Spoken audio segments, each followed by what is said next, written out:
Baik, selamat siang semuanya. Assalamualaikum warahmatullahi wabarakatuh. Waalaikumsalam Selamat siang. Waalaikumsalam. Oke, baik teman sekalian. Jadi minggu lalu kita sudah membahas terkait dengan survei pemetaan digital ya. Minggu sebelumnya kita membahas, ada yang masih ingat bahas apa minggu lalu? Kalau sekarang untuk minggu ini kita akan pengukuran detail ya, seperti yang saya tuliskan di dalam slide. Kira-kira masih ingat nggak yang minggu lalu kita membahas apa? Untuk minggu lalu itu membahas tentang pengukuran KKH KKV, Pak. Oke, terima kasih Anandito. Jadi KK dan KKV. Yang saya review dari materi sebelumnya bahwa pengukuran situasi atau pemetaan situasi dan detail adalah pemetaan satu daerah yang mencakup penyajian dimensi horizontal dan vertikal bersama-sama dalam sebuah gambar peta. Jadi kalau kemudian kita berkaca kepada apa yang akan menjadi tujuan kuliah kita, nantinya adalah diharapkan Anda bisa memahami detail atau memahami teknis, tata cara, aturan, kemudian terkait juga dengan TOR tentang pengukuran situasi. Yang hasilnya adalah berupa peta situasi. Nah, ini yang sudah kita lakukan kemarin, sudah kita diskusikan kemarin, ada pengukuran titik referensi awal. Ini adalah ketika kita akan memulai pengukuran KKH, pasti kita membutuhkan titik referensi. Nah, titik referensi ini bisa kita ukur langsung menggunakan metode GPS atau GNSS sebagai titik ikatnya, atau kemudian titik BM atau titik referensi ya, ini juga sebagai titik BM. Ini kita dapatkan dari daftar koordinat. Kemudian pengukuran KKH yang kita bahas minggu lalu, kemudian KKV juga kita bahas minggu lalu. Nah, saat ini kita akan melakukan pengukuran detail. Nah, teman sekalian, kira-kira yang dimaksud detail itu apa sih? Yang dimaksud dengan pengukuran detail, ada yang bisa memberikan jawaban nggak? Kalau saya tanya, ketika Anda melakukan pengukuran di dekat sungai, sungai itu termasuk detail atau bukan? Termasuk detail, Pak. Termasuk detail, oke, terima kasih Dani. Oke, jadi tadi terima kasih Dani, kalau kita melakukan pengukuran sungai, sungai itu termasuk dari bagian detail. Jadi yang dimaksud dengan detail apa? Ini adalah contohnya. Nah, ini peta situasi yang kita ukur kemarin adalah ini KK dan KKV, kemudian detail merupakan wakil gambaran permukaan fisik yang ada di akan muncul di peta, yaitu ada detail alami, detail buatan, dan detail tinggi atau spot height. Nah, detail alami inilah yang tadi saya sebut, ada sungai, kemudian ada lembah, ada bukit, kemudian ada juga yang lainnya begitu. Kalau detail buatan misalnya apa? Bangunan mungkin, Pak. Bangunan, oke, good. Selain bangunan, tapi jalan. Oke, jadi tadi sudah detail alami, detail buatan, dan detail tinggi atau spot head. Spot head inilah nantinya di akhirnya nanti dia akan mempermudah kita atau menjadi acuan kita dalam hal dalam pembuatan kontur. Ini ya, ini kontur nanti di sini. Nah, setelah diukur maka kemudian harus digambar. Apa yang digambar? Kerangka peta, kemudian detail tadi, alami dan buatan, serta konturnya. Untuk metode pengukuran detail, seperti yang mungkin pernah Anda dapatkan juga di semester sebelumnya di studi pemetaan 2, ada beberapa metode pengukuran detail, yaitu metode ini kita dalam hal komponen horizontal dulu ya. Horizontal nanti kita akan melakukan pengukuran metode polar. Metode polar itu bagaimana? Ya nanti metode polar itu adalah kita melakukan pengukuran jarak, melakukan pengukuran azimut dan jarak, dan juga sudut atau jarak. Seperti yang dulu pernah Anda dapatkan, pengukuran polar itu adalah, semisal ini ada titik poligon, ada 2 buah titik poligon, saya sebut titik 1 dan titik 2. Ini kerangka poligonnya. Kemudian ada detail, misalkan ada bangunan yang akan kita petakan, ini titik bangunan A, B, C, dan D. Nah, ketika kita akan melakukan pengukuran detail, maka kita misalkan menjadikan alat di titik 2, titik poligon 2, ini ground stationnya, kemudian kita melakukan pengikatan atau kita melakukan acuan ke titik sebelumnya. yang disebut sebagai apa, masih ingat kalau pengikatan ketika awal-awal akan melakukan pengukuran mengikat ke titik satu disebut bacaan apa? Backside, Pak. Backside, betul. Ada bacaan backside. Backside itu kita kayak semacam melihat balik atau mengukur acuan ke titik satu. Nah, acuan inilah nanti yang kita ukur sebagai acuan untuk melakukan pengukuran ketika kita kan berbidik ke masing-masing pojok bangunan. Nah, konsep yang kita lakukan adalah kita melakukan pengukuran polar. Polar itu bagaimana? Ya, sebagai contoh di sini yang disebut polar adalah di titik acuan ini kita ukur sudut, bisa ukur sudutnya, dan kemudian kita ukur jaraknya. Pengukuran sudut ini nanti bisa juga menggunakan azimut ataupun juga menggunakan sudut. Kita menggunakan referensi 1, titik referensi 1, kemudian kita juga membidik ke target, berarti ini kita gunakan adalah acuan sudut. Azimut pada dasarnya azimut itu kan juga bagian dari sudut, cuman azimut sendiri nanti diacu ke arah utara. Jadi di dalam konsep di dalam alat kita melakukan pengukuran azimut dan jarak ataupun sudut dan jarak. Kemudian ada metode berikutnya, ada pengikatan ke muka dan pengikatan dan reduksi tachymetry. Untuk tachymetry biasanya ini kita khususkan untuk alat-alat yang masih manual. Ya digital juga bisa, tetapi misalkan teodeli distal itu kita masih menggunakan reduksi tachymetry. Pengukuran tachymetry itu kita melakukan pengukuran rambu ukur yang nanti kita akan membaca ada bacaan benang tengah, benang atas, dan benang bawah. Ini yang kemudian kita ukur sebagai acuan tinggi dalam reduksi tachymetry. Nah, karena kita menggunakan total station, maka yang kita ukur adalah dengan metode trigonometris. Disebut juga cara tidak langsung, alat ukurnya adalah TS, total station, yang dilengkapi dengan EDM. Nah, fungsi EDM nanti kita mengukur jarak ini yang akan kita lakukan pengukuran. Komponen yang diukur adalah mengukur sudut vertikal, kemudian juga melakukan pengukuran jarak horizontal antara A ke B. Untuk nilai X dan Y kita dapatkan tadi dengan cara pengukuran polar, kemudian untuk tingginya atau tinggi detailnya kita menggunakan metode trigonometris. Prinsipnya bagaimana? Prinsipnya adalah kita mendirikan alat di titik A, diukur tinggi alatnya, kemudian kita meletakkan prisma reflektor di target B, kita dirikan prisma, kita ukur juga panjang atau tinggi prismanya, kemudian dilakukan pengukuran dari titik A ke titik B, dilakukan pengukuran, nanti akan mendapatkan jarak, baik jarak miring ataupun jarak horizontal dan juga sudutnya. Nah, karena kita menggunakan total station, maka hasil akhir dari pengukuran di titik B nanti berupa koordinat X, B, YB, dan ZB.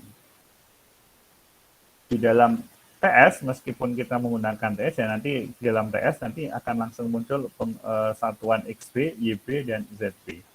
Nah, meskipun dalam TS nanti munculnya adalah koordinat X, Y, dan Z, tetapi kita juga masih bisa melihat komponen-komponen yang membentuk koordinat ini. Ada nanti berupa slope distance atau jarak miringnya, kemudian horizontal distance, jarak mendatarnya. Di beberapa alat nanti juga ada muncul vertical distance, atau ini beda tinggi nanti juga muncul. Kemudian selain itu juga muncul nilai sudut horizontal dan vertikal nanti juga akan muncul di dalam layar. Oke, saya lanjutkan. Nah, konsep dari trigonometris adalah kita mengukur beda tinggi antara A dan B di sini. Inilah yang kita ukur. Kemudian prinsipnya adalah ini nilai HAB didapatkan dari delta HAB ditambah H0. H0 adalah di tinggi HA, tinggi A. Ini adalah H0-nya. Nah, delta HAB didapatkan dari ini, kita menggunakan persamaan sinus. Jadi kita mengukur antara ini Jadi tinggi prisma, kemudian sampai ke sini, ini yang kita ukur. Kita akan mendapatkan tinggi ini. Nah, prinsipnya adalah cm atau jarak miring dikalikan dengan sinus Hellingnya, kemudian ditambah dengan tinggi alat dikurangi hingga faktor, sehingga nanti kita akan mendapatkan nilai tinggi B, mendapatkan beda tinggi antara A dan B. Nah, dari beda tinggi inilah nanti kemudian kita bisa mendapatkan nilai ketinggian B, atau di dalam pengukuran detail nanti akan muncul koordinat Z-nya. Inilah prinsip dari pengukuran trigonometri. Baik, sampai sini yang mau ditanyakan terkait dengan konsep trigonometri dan polar? Belum, Pak. Belum ya, Bima belum ada. Yang lain? Sementara sudah jelas, Pak. Oke, cukup jelas ya. Kalau cukup jelas, saya lanjutkan dulu untuk yang berikutnya. Salah satu yang penting juga dalam pengukuran detail adalah kodifikasi detail. Ini yang perlu digarisbawahi adalah dalam hal pencatatan data di TS, meskipun kita menggunakan TS ya, untuk pencatatan manual itu masih kita perlukan hanya saat pengukuran KKH. Nah, untuk detail, pengukuran detail, maka data sudah disimpan di dalam memori alat. Sehingga ketika sudah disimpan, maka kodifikasi itu menjadi penting. Kodifikasinya akan di dalam contoh kasusnya, kodifikasi di dalam TS, biasanya ya, kalau sebagai contoh kita menggunakan bisa diubah menjadi string, file string ya, kalau string data yang nantinya string data itu bisa kita mempermudah kita saat kita mengolah data di software, salah satunya Surpak misalnya. Nah, di Surpak itu yang penting adalah stringnya, jangan sampai kemudian ada pencampuran string antara masing-masing detail, misalkan jalan stringnya 1 kita misalkan, jangan sampai kemudian detail bangunan ini kita buat juga stringnya 1, sehingga perlu kita spesifikasikan kode-kode yang akan kita buat. Sebagai contoh ini adalah contoh-contoh kode umum dalam hal untuk pengesatan kode. Jadi nanti di dalam TS akan muncul pilihan kode. Kodenya apa? Nah, kode dalam TS itu ada dua jenis, ada alfabet atau numeris. Nah, ini bisa kita pilih kodenya apa yang akan kita gunakan apa. Apakah kode alfabet seperti OCC, STN, ini untuk penunjuk BM atau benchmark, atau titik station, atau juga BS, backside, titik backside, kemudian FS, foresight, atau IS, intermediate site, atau juga misalkan untuk crash, to, floor, building, rehab, dan lain sebagainya. Jadi misalkan ini ada sebuah tebing ya, tebing di sini ada pinggiran tebing ini disebut sebagai crash, kemudian ini adalah crash, ini adalah toe, kemudian ini adalah floor. Kemudian misalkan ada bangunan begitu, ini ya BLGG atau BLGG, atau mungkin kalau dalam bahasa Indonesia misalkan BG bangunan. Nah, kodifikasi ini diperlukan karena akan memudahkan penguploadan data ke dalam software. Kemudian kodifikasi ini juga akan mengkodekan jenis detail yang akan diperintahkan. Kemudian di dalam alat nanti Anda juga akan mengenal ada istilah PTID. Ada yang tahu PTID apa singkatannya maksudnya? Point ID, Pak. Ya, point ID. Nah, point ID nanti dia akan selalu muncul di alat dan dia akan bertambah sesuai dengan rekaman yang kita lakukan. Sehingga lebih disarankan point ID ini nanti dia menggunakan angka, menggunakan numeris ya, mulai dari 1, 0, 1, atau dan seterusnya. Dan otomatis dia akan bertambah. Nah, dalam pengukuran detail sketsa ini tetap harus kita lakukan, tetap kita gambarkan. Supaya mempermudah kita dalam mencatat atau mengingat titik mana yang sudah kita ambil detailnya, atau kemudian nanti ketika akad penguploadan begitu, ketika ada kode yang miss atau kode yang salah dengan sketsa itu, kemudian kita bisa membantu mempermudah menyelesaikan masalah. Ini titiknya apa dan nomornya berapa. Nah, terkait dengan seberapa dapat pengukuran detail, ini salah satu contoh adalah kita akan mengukur sebuah kolam. Kira-kira kalau Anda melihat di gambar ini, ketika detailnya semacam ini, apa yang ada di bayangan Anda? Kayaknya kurang terbentuk Pak itu titiknya buat Kurang cek kolam. terbentuk. Iya Bentuknya Pak, kurang. gimana? Itu di setiap lekukannya itu harus ada diambil sampelnya. Nah di situ Pak, di situ Misalkan satu. di sini ya.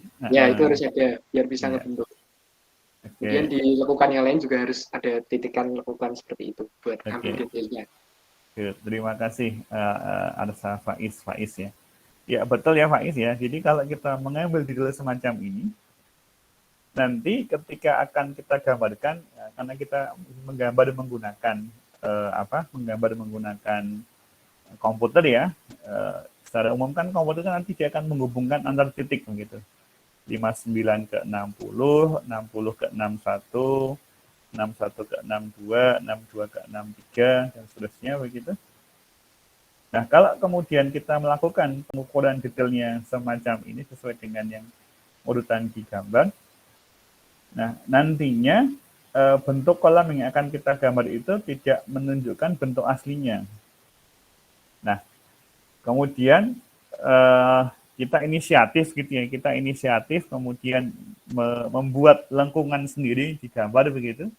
Justru nanti ini akan menjadi kesalahan. Kenapa? Karena kita menambahkan data yang bukan hasil data pengukuran. Sehingga akan lebih baik lagi kalau kemudian kita ngalahi lah, ukurnya lebih banyak di setiap ini kita tambahkan misalkan setiap lengkungannya sehingga akan mendapatkan hasil yang lebih smooth gitu. Lebih lengkungannya lebih terlihat dengan jelas sehingga akan mendapatkan detail yang sebenarnya. Termasuk juga pengukuran detail ini nanti yang menjadi penting adalah faktor skala. Berapa skala yang diminta itu juga nanti akan berkaitan dengan seberapa detail atau seberapa rapat detail yang kita ukur. Misalkan kita diminta untuk menggambar peta 1:1000.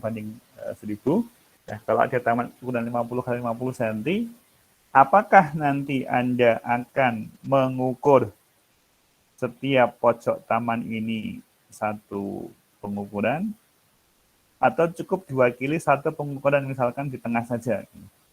Mungkin cukup diwakili satu aja, Pak. Mungkin cukup diwakili satu. Kenapa, Mas Rizal? Alasannya? Karena kalau di skala dengan skala 1:1000 itu cukup kecil lah. 2 mili ya? Ya. Jadi kalau 2 mili kita gambarkan dalam skala 1:1000, 2 kali 2 ini kan kecil banget. Gitu ya. Makanya supaya memudahkan, ini kita, ya meskipun 2 mili itu masih bisa digambarkan, tetapi karena kecil itu bisa kita anggap atau bisa kita wakili dengan satu buah titik misalnya. Sehingga tadi konsepnya adalah ketika Anda mendapatkan pengukuran dengan detail yang rapat, ini harus Anda cek dulu skalanya berapa yang diinginkan dari penggambaran peta tadi. Oke, sampai sini bisa dipahami ya terkait dengan kedapatan detail. Kemudian untuk pengunduhan data, ini kita menggunakan kabel data yang untuk beberapa alat kita bisa melakukan pengunduhan dengan kabel data, dengan USB stick atau dengan cloud. Jadi data itu disimpan di dalam cloud. Kemudian masuk ke jaringan PC menggunakan Wi-Fi. Dan dari alat itu masuk ke tablet controller yang nanti tersambung dengan Wi-Fi masuk ke cloud, kemudian nanti juga tersambung juga di PC di kantor. Ini beberapa yang sudah terbaru menggunakan metode cloud. Untuk metode lama misalkan menggunakan kabel ini RS-232 atau kemudian menggunakan memory card reader ya. Ada juga yang beberapa waktu ini menggunakan USB stick atau flash disk, dicolokkan ke alat, kemudian nanti alat otomatis bisa disimpan ke flash disk, kemudian dipindah ke komputer. Nah, ini baru menggunakan cloud tadi ya, tersambung via Wi-Fi. Baik, mungkin sampai sini ada yang mau didiskusikan terkait materi ini. Saya persilahkan. Izin bertanya, Pak. Ya, silahkan. Cakap. Tentang pengukuran detil, Pak. Semisal kan zaman sekarang banyak tuh batas tanah yang di dalam ruangan, misal di bangunan gitu, Pak. Nah, itu menurut Bapak sebaiknya kalau pengukuran memakai TS itu tadi, apa mending membuat titik di dalamnya atau dibantu memakai pita ukur aja, Pak? Atau pengukurannya jadi campuran gitu, Pak? Terima kasih, Pak. Oke, memang beberapa kasus akan menghadapi semacam itu. Ada kasus pengukurannya itu di dalam harus masuk ke bangunan lain, begitu masuk ke dalam pagar ya, gampangnya semacam itu. Nah, beberapa hal yang bisa dilakukan adalah tadi solusinya tadi bisa jika masih memungkinkan untuk membuat titik poligon cabang di dalam, itu sangat bagus kalau bisa membuat titik poligon cabang di dalamnya. Atau kalau tidak bisa, yaitu bisa kita kombinasikan dengan cara menggunakan pita ukur. Itu salah satu caranya. Tapi ada juga cara yang lain, yaitu kita kombinasikan dengan data citra satelit atau citra foto udara, sehingga hasil bangunannya bisa lebih detail. Dalam praktik begitu ya, sebaiknya kita bisa melakukan pengukuran dengan poligon cabang di dalamnya kalau memungkinkan. Ya, jika tidak ya tadi beberapa solusi itu bisa digunakan. Gitu, Mas Jaka. Oh, baik Pak, terima kasih. Ya. Oke, saya rasa itu untuk materi kita. Cuman ada beberapa hal yang nantinya saya akan perlu Anda catat. Nah, ini saya ada sedikit diskusi dari saya. Silahkan yang bisa menjawab, nanti menurut Anda bagaimana begitu. Menurut Anda, kalau dalam hal pengukuran detail situasi menggunakan TS, itu kita menggunakan metode apa sih untuk pengukuran untuk mendapatkan koordinat X, Y, dan Z-nya dari titik detail, itu kita menggunakan metode apa dan apa. Pilihannya, ini ada beberapa pilihan ya. Nanti silakan bisa membantu, mungkin bisa membantu jawaban Anda.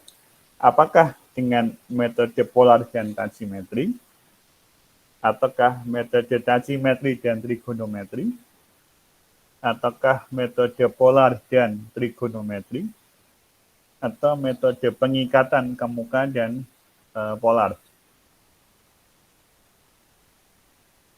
Yang Polar mana? dan trigonometri, Pak. Oke, ya. Jadi memang kalau kita menggunakan TS, karena TS itu datanya adalah sudah digital ya, digitalkan sehingga dan juga tidak menggunakan rambu ukur sehingga tidak ada benang atas, benang bawah dan benang tengah, tetapi langsung mendapatkan vertikal. Maka konsep TS sendiri itu menggunakan polar sebagai untuk acuan sudutnya dan jaraknya. Kemudian untuk vertikalnya menggunakan trigonometri.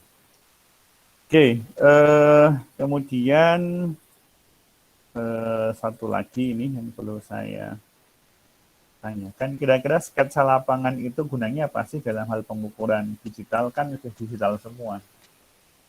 Jadi mestinya kan tidak perlu sketsa. Perlu nggak sih menggunakan sketsa lapangan dalam pengukuran menggunakan total station? Perlu, Pak. Perlu. Kenapa, Mas Alfian? Fungsinya sketsa untuk apa sih kalau di pengukuran pakai TS tuh?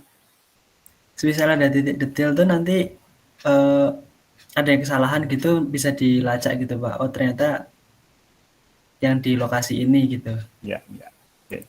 Jadi maksudnya adalah sketsa itu bisa menunjukkan lokasi mana yang sudah diukur atau yang belum diukur mana, kemudian kodenya apa sehingga bisa klop antara TS dengan detail. Oke, terima kasih Mas Alfian Bima.